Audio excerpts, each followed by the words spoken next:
Hello दोस्तों, राधे राधे। आप सबका मोस्ट वेलकम है ज्योति की दुनिया में। आज हम आपको बृहस्पतिवार के व्रत की कथा सुनाने जा रहे हैं। उससे पहले आपको बृहस्पतिवार की व्रत की विधि बता रहे हैं कि किस तरीके से बृहस्पति भगवान का यह व्रत किया जाता है। तो चलिए फिर सुनाते हैं। बृहस्पतिवार के दिन जो भी स्त्री और पुरुष व्रत करें उसको चाहिए कि वह दिन में एक ही समय भोजन करे, क्योंकि बृहस्पतिवार भगवान का इस दिन पूजन होती है। भोजन पीले चने की दाल आदि का करें, परंतु नमक नहीं खावें और पीले वस्त्र पहने, पीले ही फलों का प्रयोग करें, पीले चंदन से पूजन करें। पूजन के बाद प्रेम पूर्वक गुरु महाराज की कथा सुननी चाहिए। इस व्रत को करने से मन की इच्छा पूरी होती है और बृहस्पति महाराज प्रसन्न होते हैं। धन, पुत्र, विद्या तथा मनोवांछित फलों की प्राप्ति होती है। पर परिवार को सुख तथा शांति भी मिलती है। इसलिए यह व्रत सर्वश्रेष्ठ और अति फलदायक सभी स्त्री व पुरुष के लिए है। इस व्रत में केले का पूजन करना चाहिए। कथा और पूजन के समय मन, कर्म, वचन से शुद्ध होकर जो इच्छा हो बृहस्पति देव से प्रार्थना करनी चाहिए। उसकी इच्छाओं को बृहस्पति अवश्य पूर्ण करते हैं, ऐसा मानना है, दृढ़ विश्वास रखना चाहिए। तो चलिए फिर हम आप सबको बृहस्पति भगवान की कथा सुनाते हैं। एक समय की बात है कि भारतवर्ष में एक राजा राज करता था। वह बड़ा ही प्रतापी और दानी था। वह नित्य प्रतिदिन मंदिर में दर्शन करने को जाता तथा ब्राह्मण और गुरु की सेवा किया करता था। उसके दरवाजे से कोई भी निराश होकर नहीं लौटता था। वह प्रत्येक गुरुवार को व्रत रखता एवं पूजन करता था। हर एक दिन गरीबों की सहायता करता था, परंतु यह सब बातें उसकी रानी को अच्छी नहीं लगती थी। वह न व्रत करती, न ही किसी को एक पैसा दान में देती तथा राजा से भी दान करने को मना किया करती थी। एक समय की बात है कि राजा शिकार खेलने वन में गए थे। घर में रानी और दासियां थी। उस समय गुरु बृहस्पति देव एक साधु का रूप धारण कर राजा के दरवाजे पर भिक्षा मांगने आए तथा भिक्षा मांगी। तब रानी कहने लगी, हे साधु महाराज, मैं इस दान पुण्य से तंग आ गई हूँ। मेरे से तो घर का कार्य समाप्त नहीं होता। इस कार्य के लिए तो मेरे पतिदेव ही बहुत हैं। अब आप इस प्रकार की कृपा करें कि सब धन नष्ट हो जावे तथा मैं आराम से रह सकूं। साधु बोले, हे देवी, तुम तो बड़ी विचित्र हो। संतान और धन से कोई दुखी नहीं होता, इसको सभी चाहते हैं। पापी भी पुत्र की और धन की इच्छा करता है। अगर आपके पास धन अधिक हो तो भूखे मनुष्यों को भोजन कराओ, प्राव लगवाओ, ब्राह्मणों को दान दो, धर्मशाला बनवाओ, कुआं, तालाब, बावली, बाग बगीचे आदि का निर्माण कराओ, निर्धन मनुष्यों की कुंवारी कन्याओं का विवाह कराओ, अनेकी यज्ञापी कर्म करो। इस प्रकार के कर्मों से आपका कुल और आपका नाम परलोक में सार्थक होगा एवं स्वर्ग की प्राप्ति होगी। मगर रानी इन बातों से खुश न हुई। वह बोली, हे साधु महाराज, मुझे ऐसे धन की आवश्यकता नहीं है जिससे और मनुष्यों को दान दूं तथा जिसको रखने उठाने से मेरा सारा समय ही बर्बाद हो जाए। साधु ने कहा, हे देवी, तुम्हारी ऐसी इच्छा है तो ऐसा ही होगा। मैं तुम्हें उपाय बता देता हूँ, वैसा ही करना। बृहस्पतिवार के दिन घर को गोबर से लीपना, अपने केशों को धोना, केशों को धोते समय स्नान करना, राजा से कहना वह हजामत करावे, भोजन में मांस मंदिरा खाना, कपड़ा धोबी के यहाँ धुलने डालना। इस प्रकार 7 बृहस्पतिवार करने से तुम्हारा सब धन नष्ट हो जाएगा। ऐसा कहकर वहां से साधु महाराज अंतधन हो गए। रानी ने साधु के कहने के अनुसार वैसा ही किया। 3 बृहस्पतिवार ही बीते थे कि उसका सब धन नष्ट हो गया। राजा व रानी भोजन के लिए तरसने लगे तथा संसारी भोगों के अभाव से दुखी रहने लगे। तब राजा ने रानी से कहा, हे रानी, तुम यहाँ पर रहो, मैं दूसरे देश जाऊं, क्योंकि यहाँ पर मुझे सभी मनुष्य जानते हैं, इसलिए कोई कार्य भी नहीं कर सकता। देश की भीख परदेश की चोरी के बराबर है। ऐसा कहकर राजा प्रदेश चला गया। जहाँ जंगल जाता वहीं लकड़ी काट कर लाता और शहर में बेचता। इस तरह जीवन व्यतीत करने लगा। इधर राजा के घर रानी और दासी दुखी रहने लगे। किसी दिन भोजन मिलता और किसी दिन जल पीकर ही रह जाती। एक बार रानी और दासी के 7 दिन बिना भोजन के व्यतीत हो गए तो रानी ने अपनी दासी से कहा, हे दासी, यहाँ पास ही के नगर में मेरी बहन रहती है। वह बड़ी धनवान है। तू उसके पास जा और वहां से 5 सेर बेशर मांग ला, जिससे कुछ समय के लिए गुजर जाएगी। इस प्रकार रानी की आज्ञा मानकर दासी उसकी बहन के पास गई। रानी की बहन उस समय पूजा कर रही थी, क्योंकि उस दिन बृहस्पतिवार था। जब दासी ने रानी की बहन को देखा तो उससे बोली, हे रानी, मुझे तुम्हारी बहन ने भेजा है, मुझे 5 सेर बेसर दे दो। इस प्रकार दासी ने अनेक बार कहा, परंतु रानी ने कुछ उत्तर नहीं दिया, क्योंकि वह उस समय बृहस्पतिवार का व्रत कथा सुन रही थी।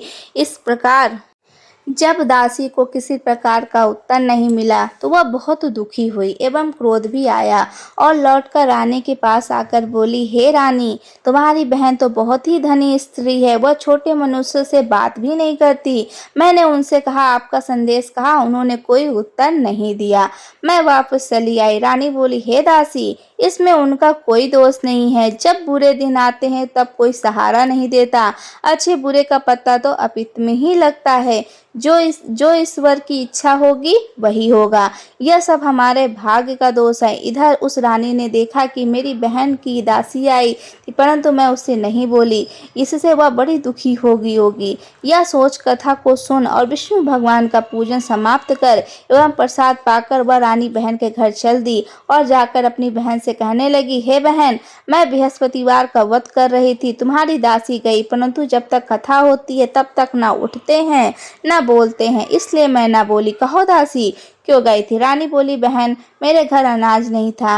वैसे तुमसे कोई बात छिपी नहीं है, इस कारण मैंने दासी को तुम्हारे पास 5 सेर बेसर लेने के लिए भेजा था। रानी बोली, बहन देखो, बृहस्पति भगवान सभी की मनोकामना पूर्ण करते हैं। देखो, शायद तुम्हारे घर में अनाज रखा हो। इस प्रकार का वचन जब रानी ने सुना तो वो घर के अंदर गई और वहाँ पर उसे एक घड़ा बेसर भरा मिल गया। तब तो रानी और दासी बहुत ही खुशी हुई। दासी बोली, हे रानी, देखो, वैसे हमको जब अन्न नहीं मिलता तो हम रोज ही व्रत करते हैं। अगर इनसे व्रत की विधि और कथा पूछ ली जाए तो उसे हम भी किया करेंगे। तब उस दिन रानी ने अपनी बहन से पूछा, हे बहन, बृहस्पतिवार की व्रत की कथा कैसे है और तथा यह व्रत कैसे करना चाहिए? तो रानी की बहन ने कहा, बृहस्पतिवार के व्रत में चने की दाल, वना मुनक्का, विष्णु भगवान का केले की जड़ में पूजन करें तथा दीपक जलावें, पीला भोजन करें तथा कहानी सुने। इस प्रकार से गुरु भगवान प्रसन्न होते हैं, अन्य पुत्र धन देते हैं और मनोकामना पूर्ण करते हैं। इस प्रकार रानी और दासी दोनों यह निश्चय किया कि बृहस्पति भगवान के पूजन जरूर करेंगी। 7वें दिन जब बृहस्पतिवार आया तो उन्होंने व्रत रखा। गुड़साल में जाकर चना गुड़ बीन लाई तथा चने की दाल से केले की जड़ तथा विष्णु भगवान का पूजन किया। अब भोजन पीला कहाँ से आवे? बिचारी बड़ी दुखी हुई, परंतु उन्होंने व्रत किया, इस कारण गुरु भगवान प्रसन्न हुए। थालों में सुंदर पीला भोजन लेकर आए और दासी को देकर बोले, हे दासी, यह तुम्हारे और रानी के लिए भोजन है, तुम दोनों करना।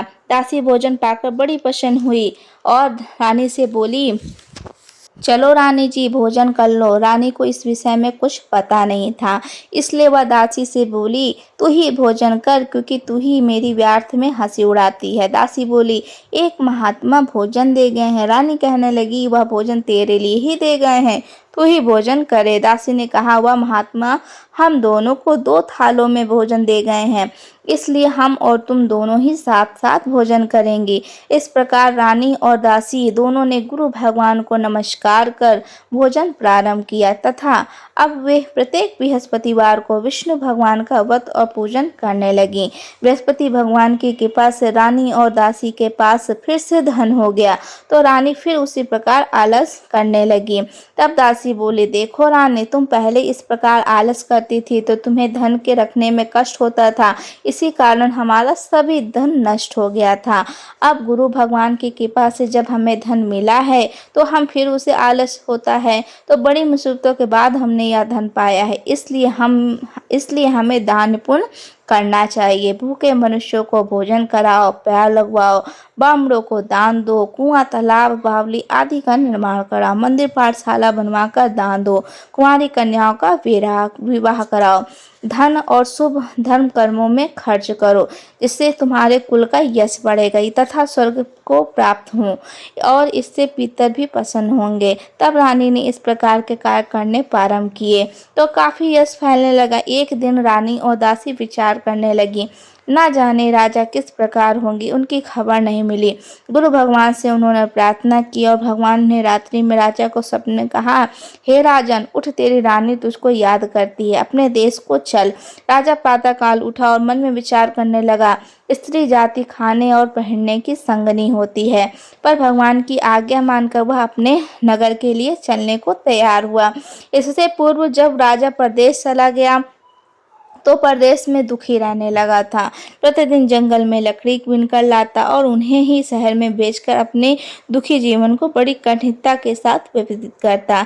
एक दिन राजा दुखी हो अपनी पुरानी बातें याद करने लगा और तब जंगल से बृहस्पति देव एक साधु का रूप धारण कर आ गए और राजा के पास आकर बोले, हे लकड़हारे, तू इस सुनसान जंगल में चिंता में क्यों बैठा है, मुझको बतलाओ। यह सुन राजा नेत्रों में जल भराया और साधु की वंदना कर बोला, हे प्रभु, आप सब कुछ जानने वाले हो। इतना कह साधु को अपनी संपूर्ण कहानी बतला दी। महात्मा तो दयालु होते हैं। वह उससे बोले, हे राजा, तुम्हारी स्त्री ने बृहस्पति देव का अपराध किया था, जिस कारण तुम्हारी यह दशा हुई थी। अब तुम किसी प्रकार की चिंता मत करो, भगवान तुम्हें पहले से अधिक धनवान करेगा।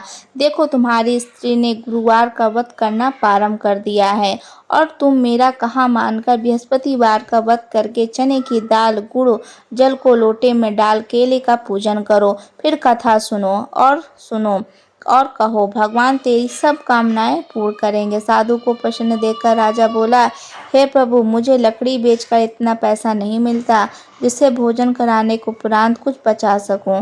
मैंने रात्रि में अपनी रानी को व्याकुल देखा है। मेरे पास कुछ भी नहीं जिससे उसकी खबर तो मंगा सकूं, और फिर कौन सी कहानी कहूं, यह बात मुझको मालूम नहीं है। साधु ने कहा, हे राजा, तुम किसी बात की चिंता मत करो।